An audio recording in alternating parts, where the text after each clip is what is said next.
Hello and welcome to Sage's Tabletop Table Talks. I'm Sage, this is my table, and I'm going to talk to you about tabletop role-playing games.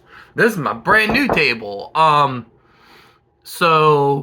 Brand new table, brand new series of videos. So I am going to do generic Dungeons and Dragons videos now.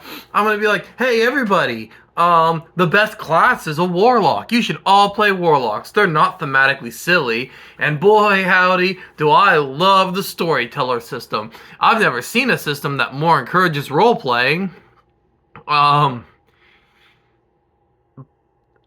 Jokes aside, I am going to do a video that is a little bit more common in the tabletop space. One that I think a lot of creators talk about. I don't want to necessarily say they're wrong, even though a lot of them are just wrong, but there's a lot of, I think, wrong information about them. And since you've seen the title of this video, and you've read the barely readable thumbnails I always put on, you know what I'm going to talk about, which is railroading and metagaming. So, before we start, I'll kind of take these topics one at a time, but before we start, we have to kind of define what railroading is and what metagaming is. Because I think, and among a lot of creators in this space even, metagaming and railroading are phrases thrown around that have, they're much like the term woke or incel or Mary Sue or I like Powered by the Apocalypse. Phrases people use, but they don't really understand what they mean, like that are completely used wrong. And so let's talk about it. So metagaming is easy to define. So we'll tackle that one first. The idea of metagaming is players using player knowledge that characters wouldn't have. The very common example of this is the PCs encounter a troll, and they're like, okay, we use fire and acid to counteract its regeneration. So the player characters probably shouldn't have a brush. Today's object is a brush. But the player characters probably may... It's hard to say, but the idea would be that the player characters don't have that knowledge, but the players do. So the players are acting in a way to optimize gameplay that the player characters, Steve might know that, but Gorlock the Barbarian might not know that. You have to use fire or acid to neutralize the troll's regeneration. I'm gonna put that to the side. Now, one of the big problems there is that is somewhat that is metagaming. If people are like, oh well, I'll just use sunlight to hurt this vampire, that is metagaming. If the player character wouldn't know that information. One of the big problems is there's so much about the game that is just straight up well known among everybody within the community that the idea that using sunlight to kill a vampire, that's just ingrained knowledge. Like, people are born with the knowledge that sunlight kills vampires. Like, so the first things that you're taught in kindergarten are letters, colors, and how to kill a vampire. And that's why there are no more vampires, because even a toddler can kill one at this point. So, the idea that Gorak the Barbarian shouldn't know that kind of information is very, very impossible to detach from our conscious knowledge. So, then the question is, how do you stop that? I see a lot of people on there just be like, I changed the weaknesses. Vampires are no longer weak to sunlight. They're weak to cold damage, or, they're weak to, fucking iron fillings, or they're weak to mean words, or they're weak to creepy role-playing games like Monster Hearts. You flash a copy of Monster Hearts at that vampire, and he's like, whoa, whoa, whoa, whoa, whoa. I might be a blood-sucking monster, but I'm not a weirdo. And so... I'm really on my Monster Hearts kick right now. But anyway... So, but the problem with that is, if a player, you get this vampire and they're like, oh boy, I know how to hurt this thing, and they get excited. I do think there's a tone concept to be taken here. They're like, oh boy, I know how to hurt this vampire, and then they get into the fight, like, they're like excited that they have this, and then for you to take that out from under them, be like, no, that's not how this works. I think you create the situation where then you've punished the player for being invested. If the tone is like, oh yeah, fuck vampires, everybody knows they're weak to sunlight, then, maybe that's a different issue. They are metagaming, but there is something more underlying there, that they're just kind of not happy with the game. And in that case, it might be a good idea to, after the session, don't ever do this kind of thing in front of the other players, because you create this situation where they're now attacked in front of their peer group. Maybe after the session, be like, yeah, hey Steve, hang back. You alright, man? Like, you seem to be very, irritated at the way the campaign's going. The whole vampire thing. Like, what's going on? You seemed very out. Are you okay? Like, is the game not going well? Are you feeling kind of, is there something going on outside the game that's kind of, because you were like gung-ho 2 weeks ago. Are you just not feeling it? Are you doing okay? And, maybe you could come to some kind of situation where they're like, oh yeah, or maybe they're just like, man, vampires, dude, like, every game you gotta fight vampires in every game. Vampires are such an uninteresting villain. And then maybe, that clues you in on that maybe you're running a game that relies too heavily on tropes and cliches. And the utilization of tropes and cliches is absolutely something that fuels the metagame vibe. Like, if all you're fighting are monsters that are so well known within the public conscious that everyone just knows how to beat them, like vampires or trolls or, things like that, maybe they are just feeling like you're not putting any effort into making encounters creative. But if that's the reaction, the issue isn't that they're bringing outside knowledge. It's the issue that you and the player are not vibing on some level, so they are getting irritated at the event. And if they're excited, it means they're invested. Like, oh boy, I feel like the information that I have is going to be beneficial to the party. Like, and it's really especially true if that particular player who's excited is one who's not as active on the field, because maybe they feel like, it's something a lot of newer players with more experienced groups can sometimes feel intimidated by their level of knowledge and mastery over this particular game. So, like, maybe they feel like they can contribute something now with this knowledge of vampires. The solution isn't to just take this thing that they're excited and cut out their legs. And admittedly, I used to have this belief a long time ago, that, oh, well, I'm just going to change all the information. Now, mind you, if your plan was to change a weakness of a monster, like, from day one, your plan was, oh no, vampires aren't weak to sunlight. And the player is excited thinking that they can use sunlight to their advantage, and all of a sudden the vampire is not weak to sunlight, because you had this plan that you were going to alter their changes. you've created a story hook, because now the player's like, why wasn't he weak to sunlight? Why wasn't he weak to sunlight? And you can create this idea where maybe he had a relic, he had a ring that protected him. Maybe this world, the stories of vampires being weak to sunlight are false.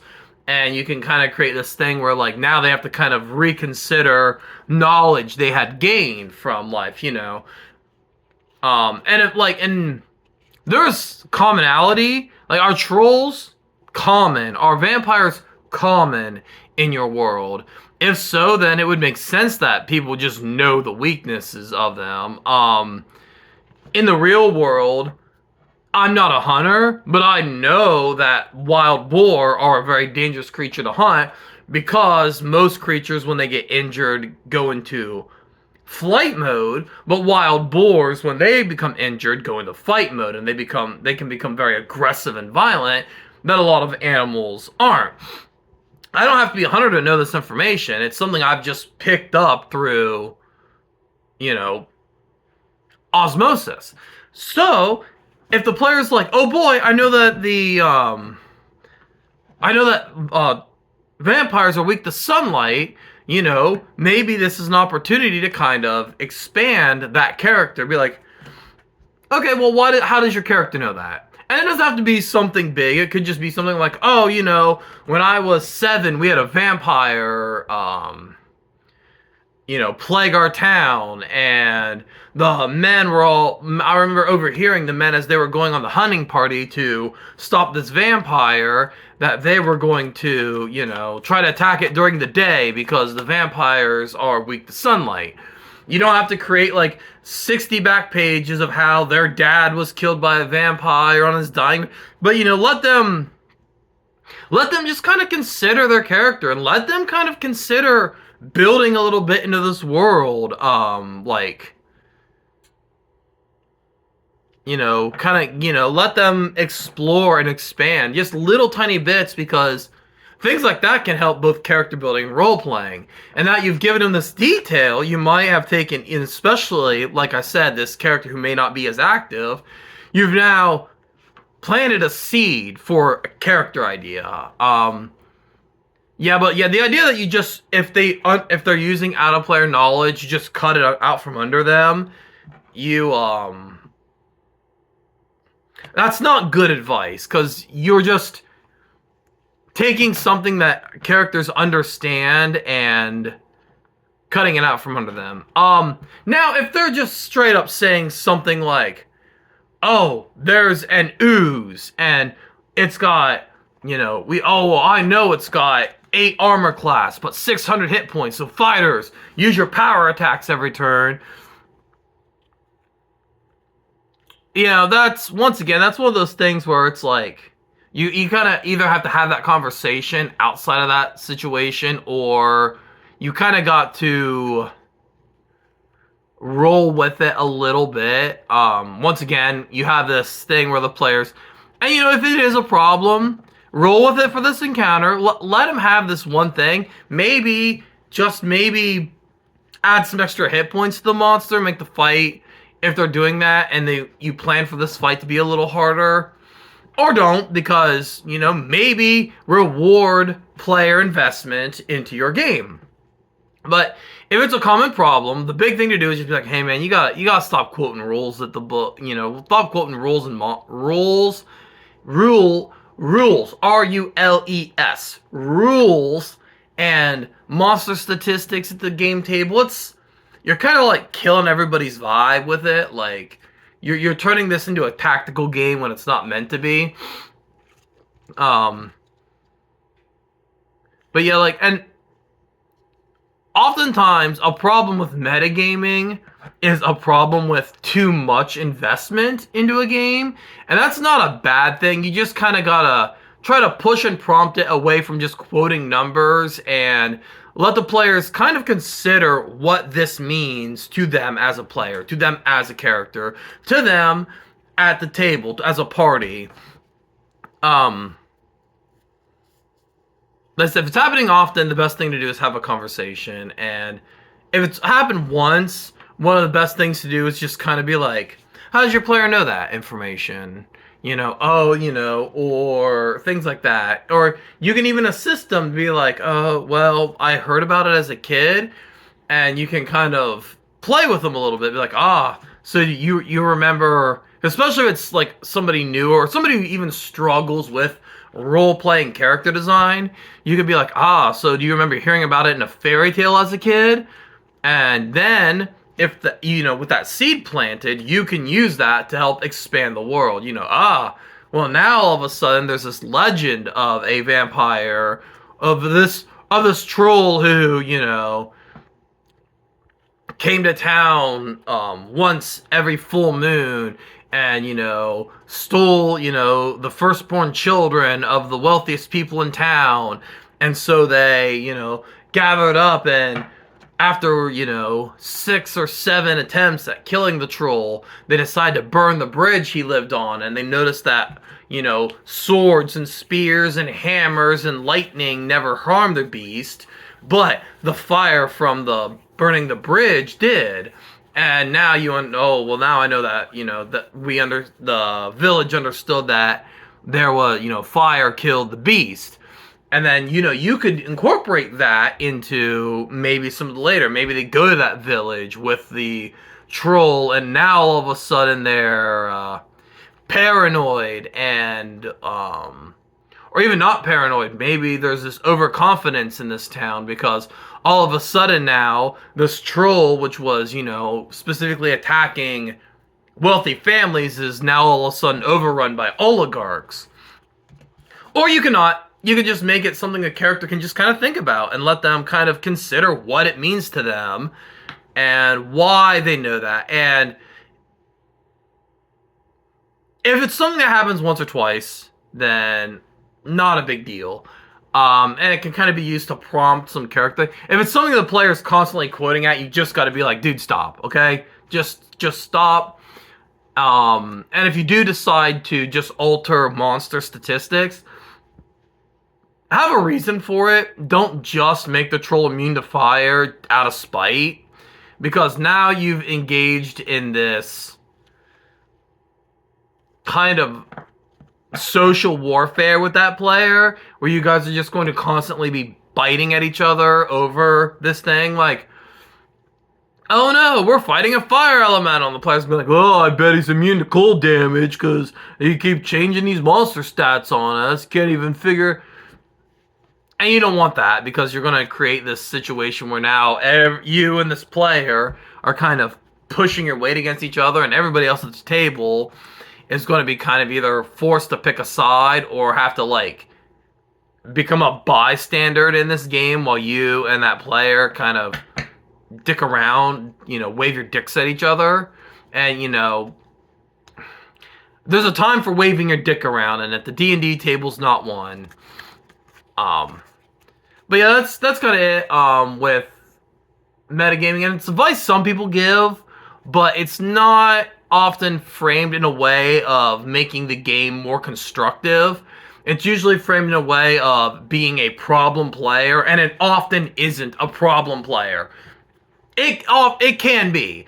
I've noticed that players who bring in outside knowledge, more often than not, aren't doing so from a place of malice, but from a place of interest. Or, if you're bringing in information even about a lesser known creature, like let's say a kappa from Japanese mythology, and the player gets lit up because they're into Japanese mythology, and they bring that information to the table, like, if you spill the water on its head, it'll die, or they're really fond of cucumbers. That's a place for them to kind of light up and share with people this knowledge that they've acquired. And like I said, reward the player. Ask have the player be like, well, how does your character know that? How does your character know that? Not how do you know that? We know how you know that. You've read books on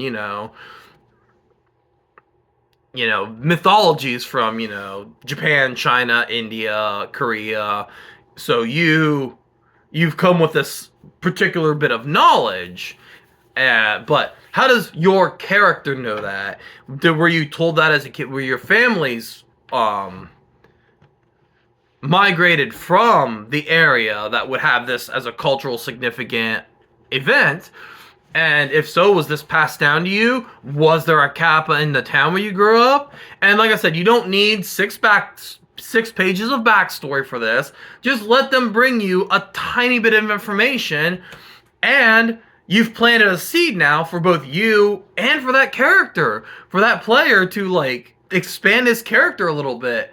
Because I know from as a player, I like it when stuff happens that I hadn't thought of for my character's history, and it allows me to kind of expand the character, because that's kind of the thing, is like, when you read a story, every single detail of that character's history isn't laid out for you.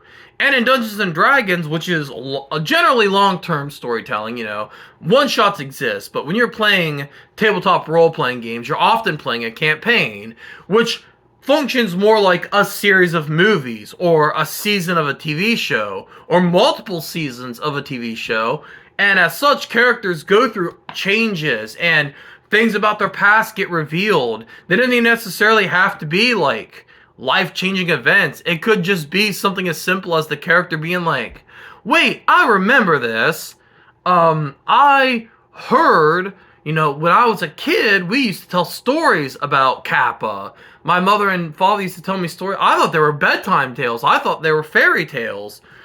And yes, in a world with dragons and orcs, there is still room for, wait, I didn't think these things existed, you know? There's absolutely room for that gray area of like, oh, I didn't realize this creature existed. Because to us, a dragon is a fictional creature that exists in story tales. But in that world, dragons are just a thing. They're a rare thing, but they're a thing that exists. And worlds like that would still have fairy tales and stories and things like that. So yeah, that's the best way to do, especially small-time metagaming, is to let that seed grow into something more. And if it's a common problem, then yeah, just talk to them and be like, stop quoting rules at people. Like, it's ruining the vibe of the game, man. And if you don't want to be here, then you can, not play or whatever. Like, or even if you just want to hang out, that's fine. But can you not ruin everybody else's experience? And buying in to a game will lead me to the next thing I'm going to talk about, which is railroading. And railroading is the idea of forcing the players on a track. You will so often hear people talk about DMs pushing players to certain events as railroading. Oh, and among the groups being like, oh, hey,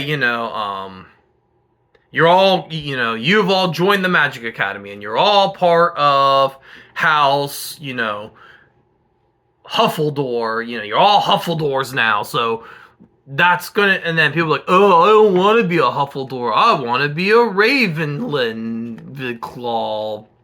I don't fucking know, whatever, fucking,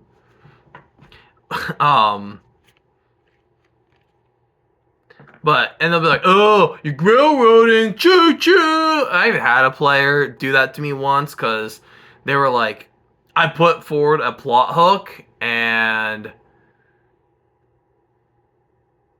they went to do something. I don't remember exactly what it was, but it wasn't like I was pushing it. I was like, all right, here's a plot hook, here's what you guys need to do, and I believe what it was they wanted to sneak in somewhere, and I just straight up told him that the guards weren't going to fall for their plan, and I'm like, I'm not railroading you, letting you know that, the king's guards aren't going to just let 6 adventurers, wearing fucking t-shirts walk into the throne room. I don't remember exactly what it was. I was just like, I'm not railroading you, I'm just letting you know that your characters would know that your plan is stupid and wouldn't work. Like this, you guys have multiple options to get where you need to go. And true railroading is where you, the DM, have one course of action that players have to take. True railroading is just telling your players what they have to do. Be like, all right, so you guys, all right, you have to get into the king's throne room in order to use this item to reveal that the king is actually a demon in disguise.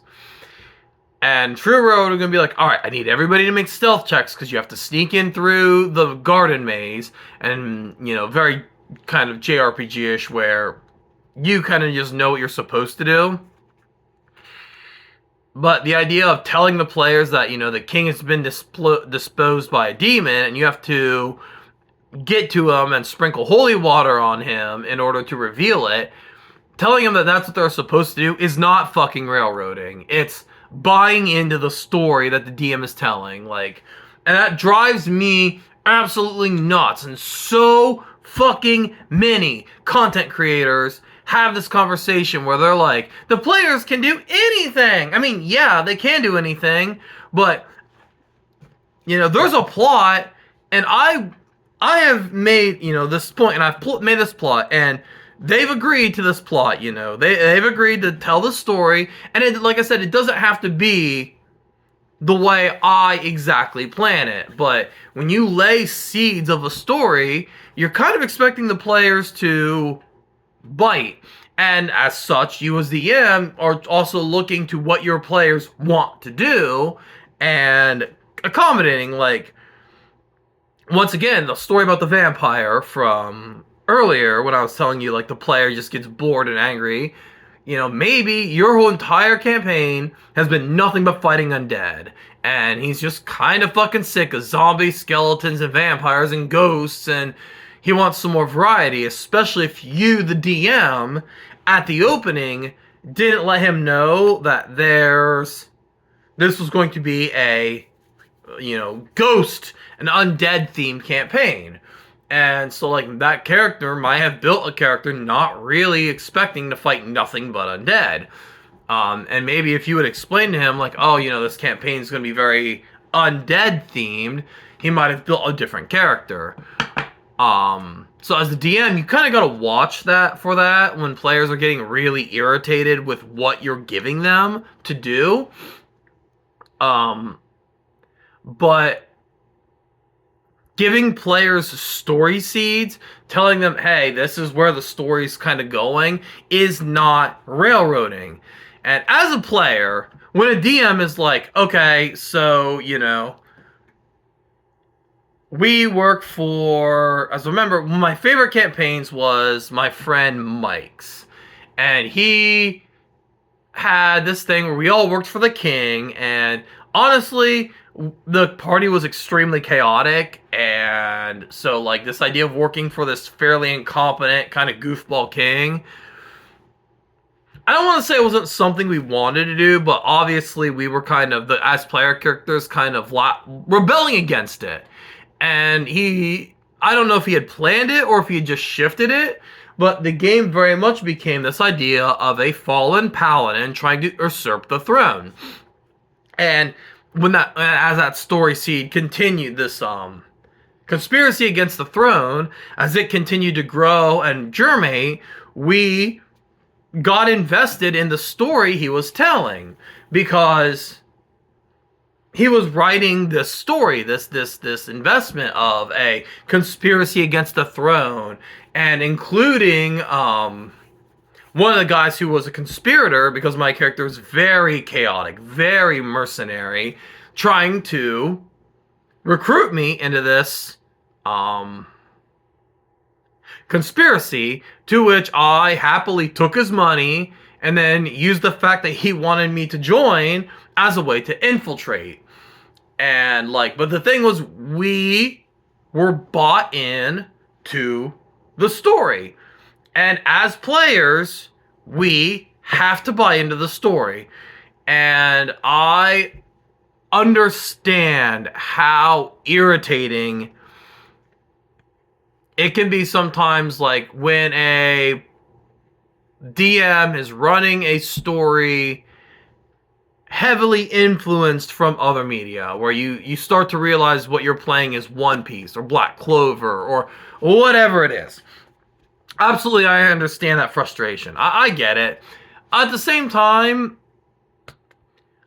I think that you kind of got to buy into it a little bit. Now, the problem really comes when it comes to railroading is when you,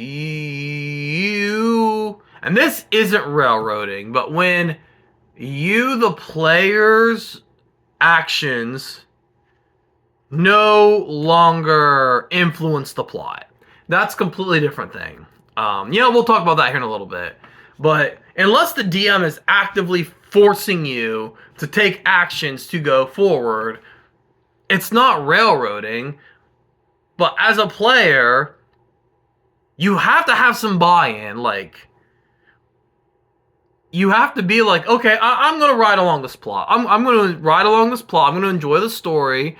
If he's actively restricting the things that you're doing, you can be like, man, come on, like, I built this rogue I built this bard, and every time I try to talk my way out of a problem, you just tell me no, and it's like, is it really this much of a problem that I'm playing a very social character? I built this character to try and, be this fast-talking, charming kind of guy, and you just shut me down every time. Like, this isn't fun for me.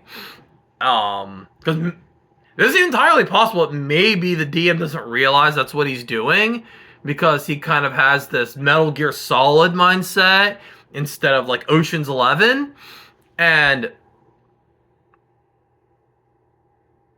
the conversation, once again, don't stand there in front of everybody and have this big fight, because you often see on these RPG horror stories where characters will have issues, players will have issues. And one of the things I don't like about RPG horror stories, and I might even do a whole episode on RPG horror stories, is because it's one person's perspective, it's their perspective. So obviously they're shown in the most positive light possible, and the person that they're having an issue with is shown in the most negative light.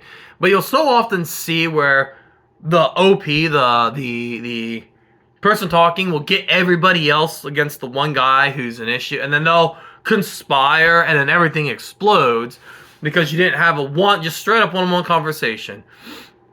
Maybe the other players don't notice it, and by you making this issue, what you've done now is poison the well. You'd be like, look, man, you're not letting my social character be the social character that I built. And maybe they don't realize it, and this conversation will be like, okay, you know what, yeah, I'll give you more opportunity to talk your way into and out of problems. And because they're like, oh yeah, I didn't realize that. And if it's still an issue, then it's time to escalate to the next step. But a DM doing that, it has some railroady elements, but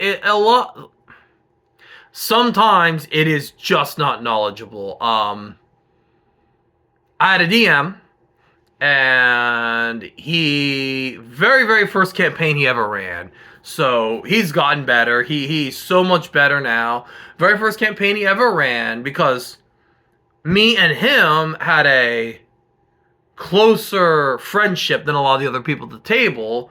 He kind of favored my character. My character just was given magic item after magic item, and the other players were kind of giving crap. And some of the other players were expressing issues. I took him to the side. I had a conversation with him. I said, look, man, you've been giving me a lot of really powerful stuff, and the other players aren't really getting that good of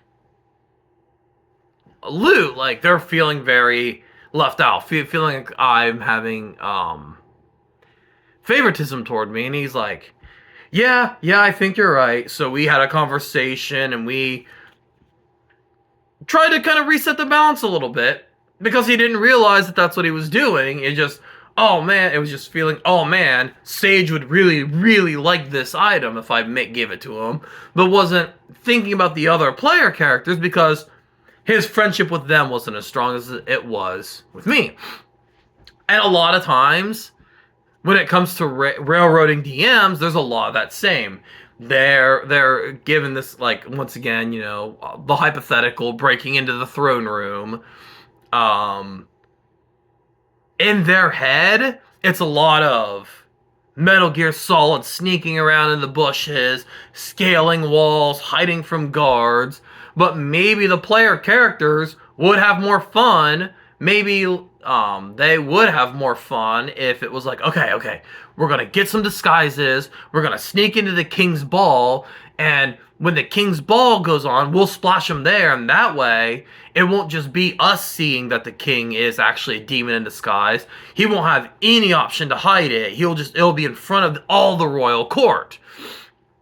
And if the DM was just kind of not in that headspace, he might instinctively try to think of ways to make it not work.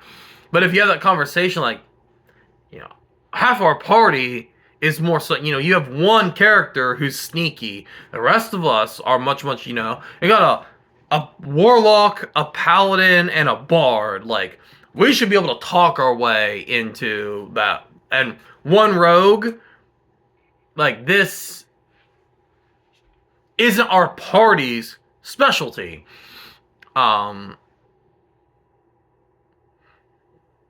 So yeah, like, that's... And then some DMs are just going to be stubborn, and about the only thing you can do is not let them DM anymore, not let them run the games anymore. Which I've had a DM who 100% was like that, and we just kind of stopped playing his game because... And the story I tell is this, where it's like,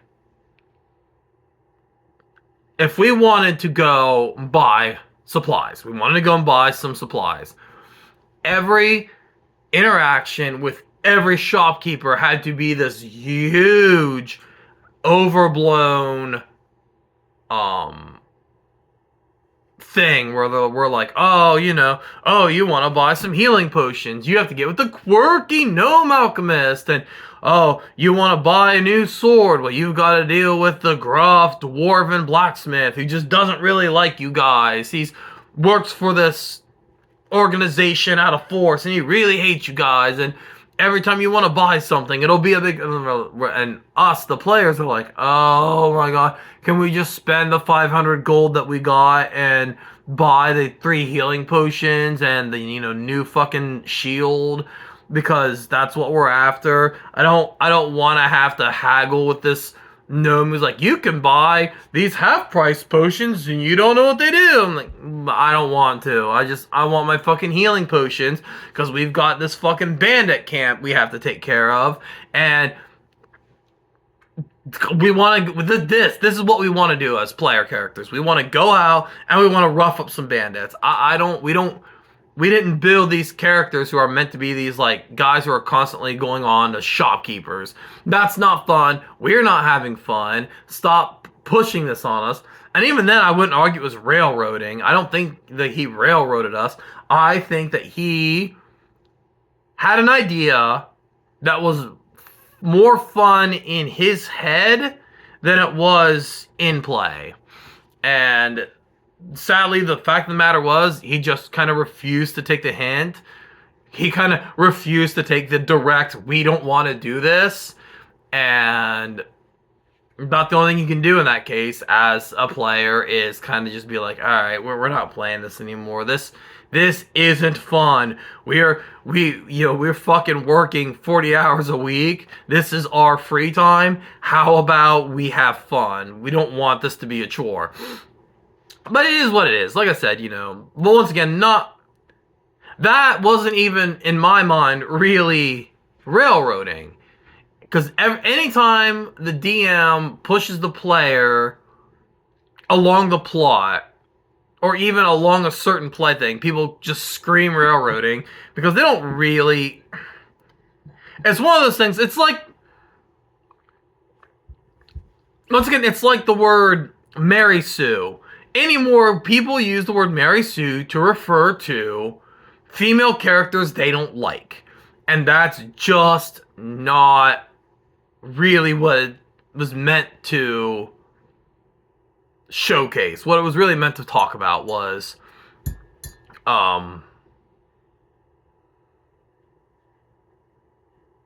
this idea of like, because I've heard people refer to the character She-Hulk from like She-Hulk Attorney at Laws of Mary Sue, and she's not. She's poorly written, and the plot is poorly developed, but it's not Mary Sue. It is just people hear the word, have no concept of context or what it's supposed to represent, and then just parrot it because the internet has created brain rot, and reading all these RPG horror stories where these creators throw the word around, whether it's proper or not, because they've heard it from people who've heard it from people who've heard it from people, and it has become so distilled that it has no meaning anymore.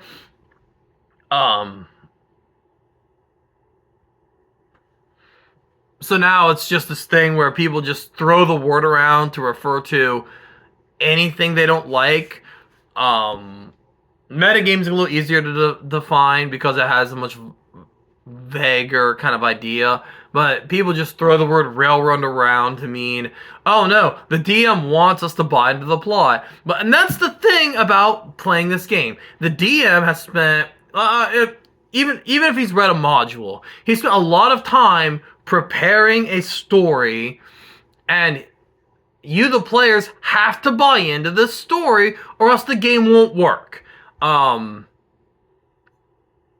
a DM, I don't run evil campaigns ever. I don't like them. I don't think they work. I don't think they're fun. I don't think they're interesting, and I don't have the ability to write stories built around villains. So people are like, hey, you should run an evil campaign. No, I'm not going to run an evil campaign. And if my players are playing a game and they start acting in a very evil way, I'm just going to be like, okay, everybody, the game's over. You're either going to go to prison, you're going to spend the rest of your life being hunted, but I'm not running this game anymore. It's like, oh, you're railroading our characters. I'm not railroading your characters. I don't have the capacity to tell the story that you guys want to tell, that you guys want to play, or I'm not telling the story that's interesting to you and you're acting out. Either way, obviously something has to change. Scrap it and we can start from scratch. But I'm not running an evil campaign. I'm not doing it. It's not going to happen. Like Spinny said, you want to play an evil character? Don't. And I've never been a part of an evil campaign that has actually played out. Somebody else might have. I'm suspicious of how it worked. Is it evil, or is it more just like conquering? Like, evil tends to not work well with each other. Because the one evil campaign we had that lasted the longest was far, far, far less evil, and far, far, far more just we were kind of tyrants. A lot of it really felt more just lawful neutral with leanings toward lawful evil. But anyway, yeah. Then kind of one of the things about these RPG horror stories, and it's something that I enjoy them. A lot of the guys who do them, I think, are fun and funny. But I think a lot of the narrative and the story and the vibes that these games that these people have created has a lot of poisoned what the community is, because they spout terms. Because what they're seeing is a very biased take on the situation, but screaming railroading is a lot more sensational than sitting here and saying, hey, if you guys are playing a campaign, players and DMs have to buy into each other. This is collaborative storytelling, and everybody's we don't have to be on the same page, but we got to be reading the same book at least, preferably in the same chapter. But if I'm, if my book is, Monty Python's Search for Holy Grail, and your guys is A Song of Fire and Ice, the game's not gonna work. So, we got to be somewhere. We all got to be at Lord of the Rings here. Like, maybe you guys are in The Hobbit and I'm in Two Towers, but we're kind of still in the same franchise. We're in the same area, If that's the case, we can probably meet somewhere, but if you guys are right, J.R.R. Martin, who likes GURPS because he's some fucking weirdo, like, I don't trust anybody who plays GURPS. Like, people who are that into crunch, I feel like you guys are a little, I don't know, man. It's kind of, you might be sociopath. I'm just saying. I'm not an expert, but people who are this into granularity and crunch, you might want to get checked out. You guys might have some problems. But if the players are George R.R. Martin and I'm in Monty Python, we're never going to have a fun game experience because the players are going to resent the attempts at having to fight rabbits and, killer rabbits, and the DM's going to resent all the incest. So, I don't know. But yeah, that's kind of where I'm at, because I think that there's too much conversation. Metagaming and railroading have a lot of very, very unhelpful conversation involved, because they're both seen as wholly negative things in gaming. And much like Mary Sue's, where it's considered entirely negative, even when it's not. Because, like I said, one of my favorite series of books is Doc Savage. And Doc Savage is the Mary Sue to end all Mary Sue's. But the books are fun. The books are just so fucking crazy fun. And one of the Doc Savage books, a villain tries to poison him by poisoning, like, drinks, but he only drinks, like, purified water. So the poisoning of the water system, because it was all filtered through this purified water, because he wouldn't pollute his body with the poisoning didn't work.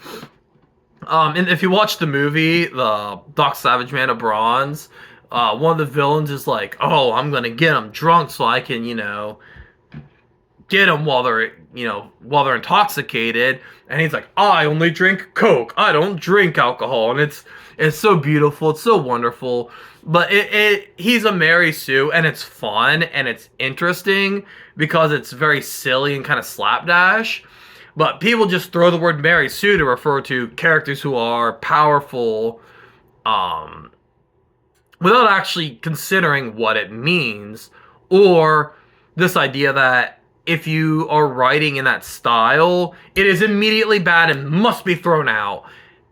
And that's kind of the same when people talk about metagaming. If a player's metagaming, he's not necessarily a bad player. They're not necessarily a bad player.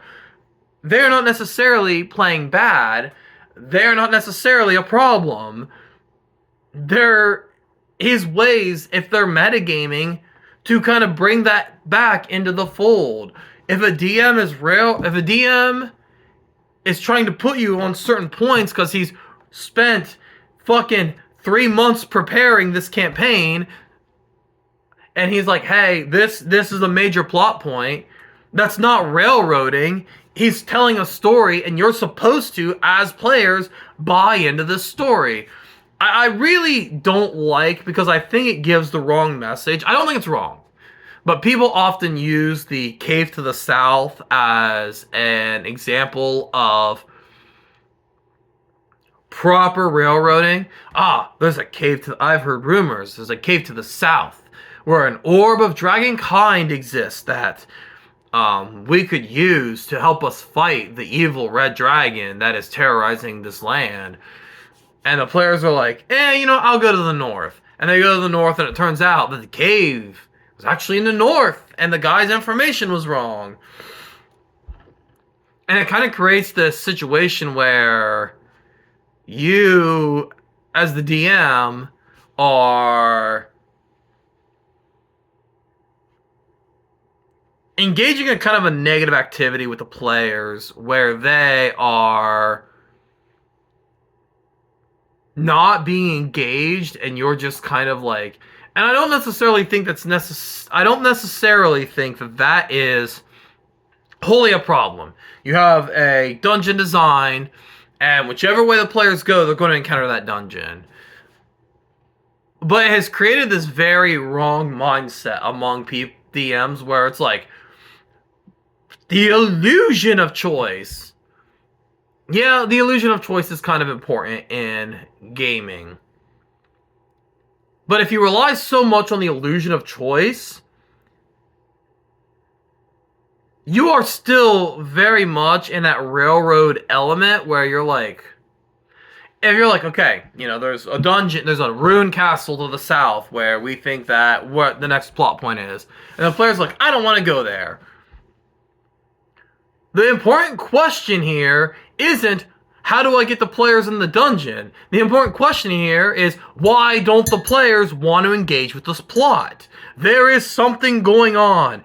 There is something deeper that is going to create a problem later on, because you're like, okay, here's a story. You know, you guys are, you know, there's a red dragon who is terrorizing the land, and the cave or the ruin or whatever might have an orb of dragonkind, or might have a dragon slaying weapon.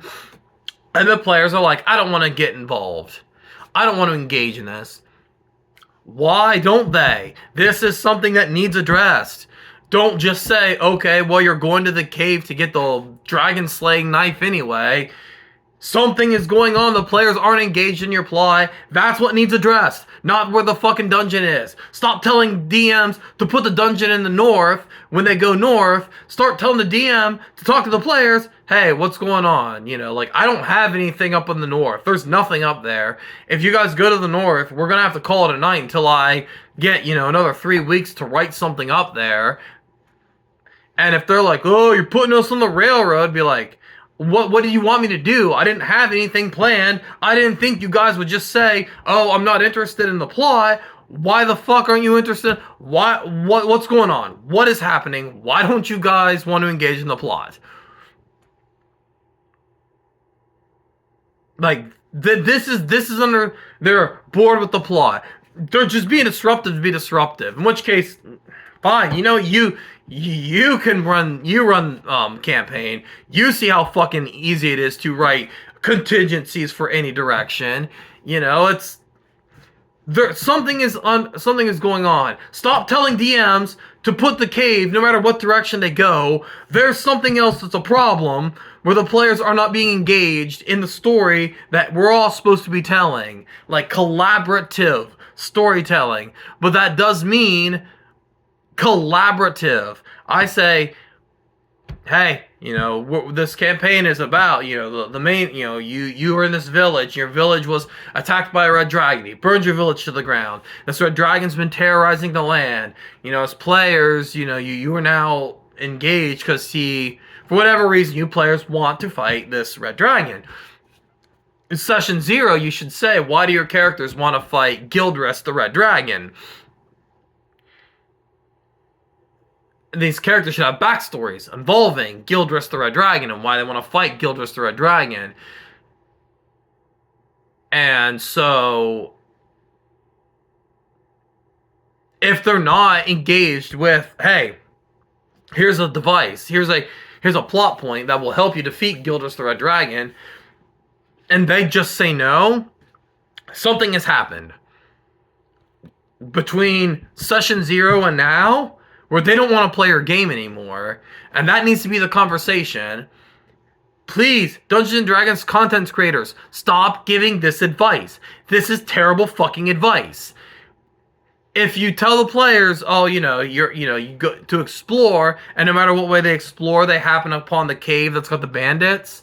You know, if it's like, okay, you know, you're going to the town of Elgrest, and players are like, oh, well, there's bandits on the main road, so instead we're gonna try to go around, you know, maybe now you can, okay, well, they're still gonna have that bandit encounter, but you can still kind of do things where it's like, okay, well, it turns out that the bandits only gave the illusion that they were as big as they were, that they were an entire band of like 30 bandits, that they were only like 10, but they were really good at deceiving, like making people think there were more. So they come across a bandit camp, which is much smaller than they thought it was going to be. You still have that 10 bandit encounter, but you've got you can quickly change that and be like, okay, unless the bandits have to be, because they're one of the major plot points, in which case you can still have the players run into and camp bandits, and you can even kind of twist that and be like, okay, since your players decided to play smart and not walk down the bandit infested road,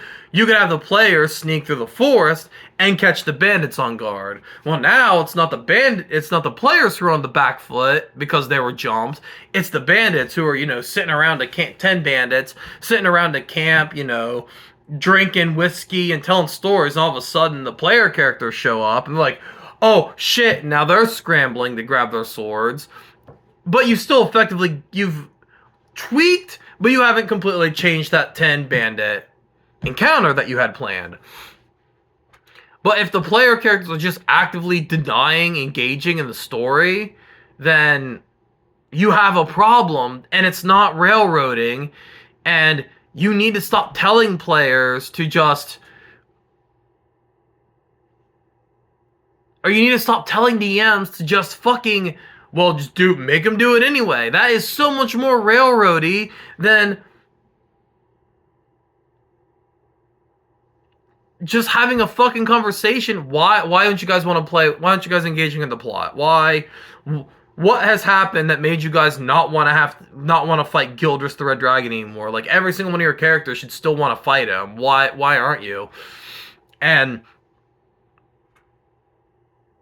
it's bad DMing. It's so bad DMing to just push the players into this dungeon you've made instead of having... Okay, if you learn nothing else about my series of videos, the solution so often to Dungeons and Dragons problems is an open and honest conversation between adults. We are all fucking adults. We can have a conversation. You can be like, what's going on, guys? Like, what's happening? And if you as a player are feeling this way, you can have that conversation and be like, you just haven't done anything to make us feel like he's a threat. Like, he burned our village down, sure, but like, I haven't seen anything. We haven't fought any of his minions. We haven't seen hide nor hair. We haven't had any cultists of Gildress. Like, we're just uninterested in him as a villain anymore. And then maybe, like, okay. We can, you can do the thing, like, okay, we'll cut off for this week. Come back next week and I'll have something else prepared. We'll just fucking play Smash Brothers or Monopoly or Scrabble the rest of the night. I'll have something prepared next week. I just don't have anything ready right now. But I see what you're saying. And then next week as a DM, you can have cultists of Gildress come into the town and start, roughing people up for their going like, oh, Gildress the Red demands tribute, and have these people come in and start roughing up the NPCs that the players like. Maybe kill one of the... Yeah, you don't have to. But maybe if you want to really up the stakes, have the bar wench that has been talking to them the past 4 adventures. Maybe they kill her because she just refused to give in to Gildress's demands. And now the players have motivation again. And you've reestablished him as a threat.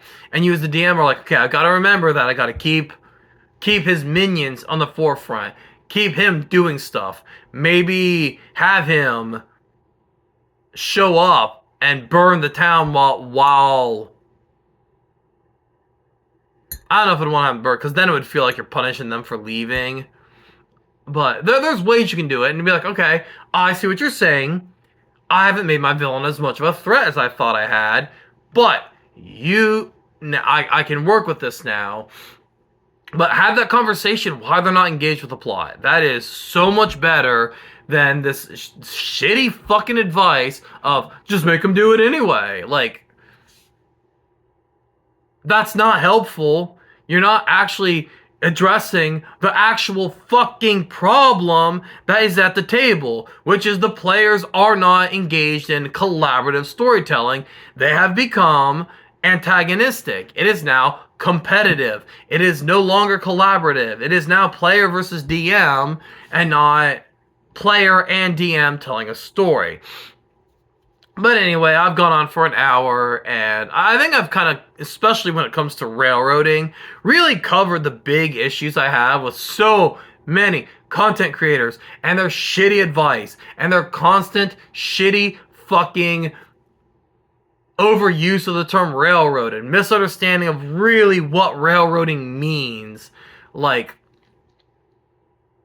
a lot of people think that just being on the story beats is railroading, and that's such a fucking shitty attitude to have. Because you guys, and I get it, because you guys are fueling more negative stories for your r/RPG horror story content, but you're not making the game space any better. And I know that the whole thing with these RPG horror stories, is we're trying to expose the negativity of the gaming culture, and I get that. But the problem is half your advice is just making shit worse. So stop, please stop. It's not helping. There are content creators now. I'm not trying to trash all of D&D D&D tube, because a lot of it is good, and there's a lot of very, very good content out there. But I also really have to call out when I see something so consistently being wrong or bad or negative that I think that in the long run it hurts the community of, tabletop role-playing games, of people playing TTRPGs. And so yeah, I'm calling you guys out. Stop giving that advice of forcing the players to go to your dungeon because they went north instead of south.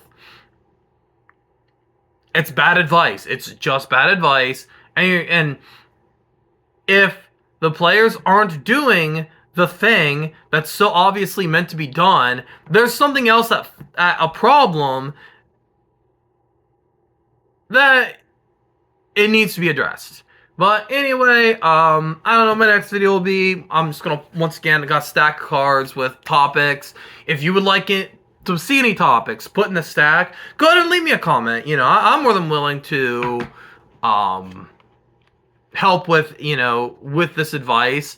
A lot of it is because I'm not a big creator. I'm not beholden to sponsors, and I'm not beholden to chasing the algorithm. I'm just going to tell you how it is. I'm going to tell you honestly and truthfully the thing. I'm not going to give the same bullshit advice, the same bullshit clickbait that all these other content creators give, because they're trying desperately hard to maintain a relevancy. I get fucking 30 views. I don't give a shit. But if one of those people viewing these videos, if it can give you some actual good advice, then by all means, I would rather that than have to give out the same boring bullshit, stupid, fucking